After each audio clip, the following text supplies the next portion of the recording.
झेलम की सड़कों पर फिरते आवारा जानवर शहरियों के लिए वबाले जान बन गए, जो किसी भी हादसे का बायस बन सकते हैं। बाबर हुसैन रिपोर्ट करेंगे।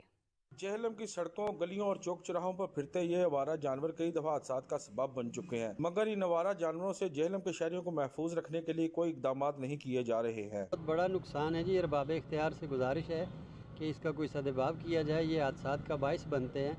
कितने बंदे मोटरसाइकिल सवार जो हैं वो गिर कर ज़ख्मी हो गए इनकी वजह से। शहर में एक्सीडेंट जो होते हैं ना, ख़ासकर जेहलम में, तो ये सबसे ज़्यादा इसका सबब बनते हैं। ठीक है, और कानूनी कार्रवाई होनी चाहिए, इसका कोई सद्भाव होना चाहिए। 3-4 साल से ऐसा ज़्यादा हो रहा है, नहीं तो इससे पहले ये सारा कुछ मैनेज करते होते थे इदारे।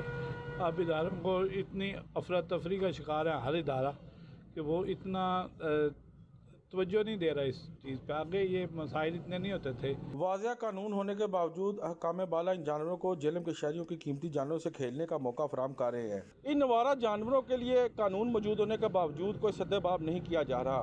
ज़रूरत इस अमर की है कि फौरी तौर पर इन आवारा जानवरों को पकड़ा जाए जो कि शहरियों के लिए हादसात का सबब बन रहे हैं। कैमरामैन हसनैन अली के साथ बाबर हुसैन, ब्यूरो चीफ सच न्यूज़, जेहलम।